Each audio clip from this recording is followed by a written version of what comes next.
Oh, it's on. So, I just, for the first time ever, heard the story about Deborah. She's in the Old Testament. Spelled just like mine. Imagine that. She's just a normal person. She's a peacemaker. She tried to help people. People come to her, Deborah, I don't know what the fuck to do, man. You know, da da da. And she very calmly say, you know, go do whatever. She wasn't married to anybody special. Matter of fact, the Bible hardly even talks about her husband. And I think that's because the focus is supposed to be on what she does, okay? Oh yeah, my teeth fell out. Fuck it, we'll talk about that later. Okay, so here goes Deborah, right? And at this time, she is just kind of helping people in town and listening to people and trying to help them do the best she does. And not overly religious or anything. She wasn't pious. But at some point, God spoke to her and he told her, he said, Deborah, I want you to call Barak and I want you to get him to get 10,000 men and I want you to go against and bring down the Canaanites. Well, the Canaanites had put the Israelites through fucking hell, man. They just fucking slaughtered everything unimaginable you can imagine. Taxed them to the point of ridiculousness. Just oppressed the people. So she summons this guy Barak, and he comes. And back then, you know, women weren't really shit. They really weren't something necessarily to be listened to. But for whatever reason, Barak did come, and he did take her seriously. But when she told him her plan and what they needed to do, he did have a little bit of doubt. And he said, well, I'll do it, but are you going to come? Are you going to be there? And it was like, you know, in one hand, okay, I get that. But then in the other, if he didn't have blind faith? He didn't know that there was something that led him to go meet this woman who he wouldn't normally talk to. So he kind of doubted it, right? So she says, yes, yeah, I'll fucking be there, whatever. But just know that when this victory goes down, motherfucker, it's going to be by the hands of a woman. Okay. So we go forward, and little by little, they're up on this mountain. And before they know it, they've got 10,000 men. Okay, well, these might not be 10,000 fucking soldiers. They're not soldiers. They're people. They're people that are fed the fuck up. They are taxed to the point they can't even thrive, can't even take care of their families. A lot like where we're at now, I think, sometimes. Anyway, so eventually, 10,000 people do show up. 10,000 men, okay? And they've got farm implements. They've got just whatever the fuck they could grab on their way out the door. The time has come. We gonna rise up. We are stronger together. Motherfuckers, we are coming. So, the Canaanites, he's kind of like, yeah, whatever. What was his name? Oh, I probably should have made sure I remembered this. Okay, I'm gonna have to do some homework on that. But anyway, give me a second, it'll come to me. So, he's all arrogant, cocky, of course, because, you know, he's been living like he has and doing what he's doing to everybody. So, he thinks he's impenetrable. And who the fuck is this Deborah bitch? She's just some bitch sits under a palm tree giving advice. Who the fuck is she? She's not to be feared. We have 900 iron tanks. And not iron tanks, really, but, you know, consider what it would have been back then. They were horse-drawn, basically carriages, okay? So they're thinking they're impenetrable. Fuck these motherfuckers. They ain't shit. Whatever. So, you know, they go on and meet them and everything. They're at the bottom of the mountain. They're at the top. And you know, there's no plan, really. Deborah just told Barak this, and Barak just knew, you know. He agreed to it, and they knew. It's not like they said, oh, well, they had to scientifically know, how the fuck are we going to defeat these 900 fucking, you know, iron things with fucking another 10,000, and God knows how many behind them. Soldiers, actual soldiers, okay? They didn't question that. They didn't think about that. They just fucking acted, okay? So she's sitting under her little palm tree, and sometime around midnight, she hears a strike of lightning. And she kind of grins. And I'm thinking that must have been her sign that God said, let's do this. So she steps up, and she walks over. And mind you, there's 10,000 men. She never hollers. She never yells. She speaks very quietly, and she lets them know, time has come. Let's go.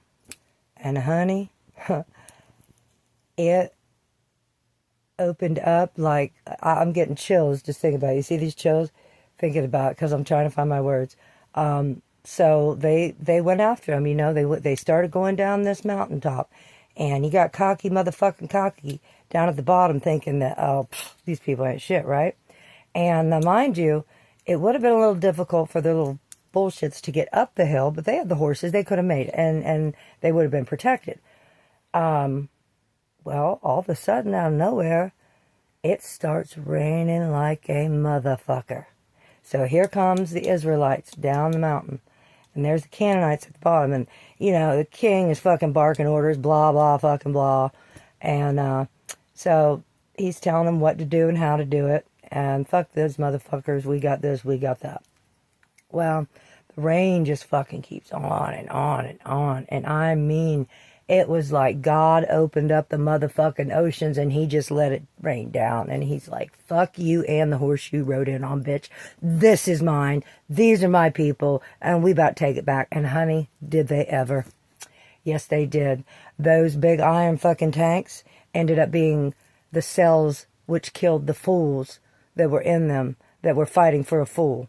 So, anyway, long story short, you got the rat always deserts the ship, right?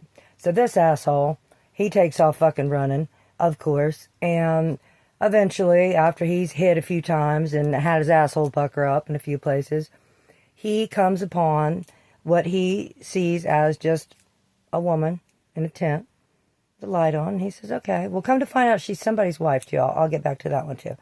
But, anyway, he sees her as not a threat, okay? She's nothing. She's just a woman.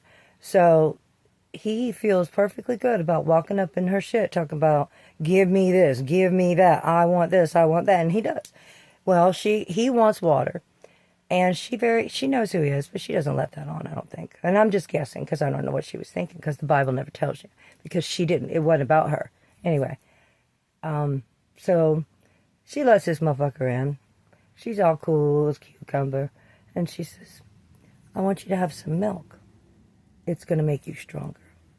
And oh, well, now he really feels safe. So he's drinking this milk and it feels so fucking good in his throat. And he's like, oh, God, yes. And what she's doing, she's making him feel safe and loved because that's what she does. That's what her job is. That's who she is.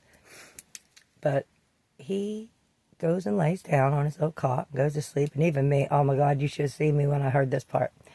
So he, you know, probably doesn't take long at all, and he nods off to sleep. And this bitch, God love this fucking badass bitch, she don't think about shit. She don't wait for another motherfucker to come do it. She don't run, go tell nobody. She takes it upon herself, and very quietly, as any mother would do, trying to clean the house in the middle of the night, she gets what do they call it, a steak poker? No, that's not right, Debbie. Some type of steak for a tent, okay? Because she's in a tent. I don't know if I mentioned that. So she grabs that, and she gets her hammer, and she swiftly and fucking quietly and motherfucking efficiently drives that motherfucking steak into that evil man's brain. Done. Deborah, Jael, they weren't nobody, okay? Or else the world didn't think they were. But, honey, they were some badass motherfuckers. And let me tell you something else I learned about Deborah.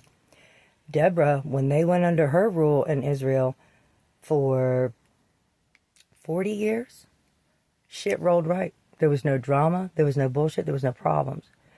But Gideon took over after that. And when Gideon took over, I know that he did some good things, but again, I'm going to have to get back to you because I'm still learning.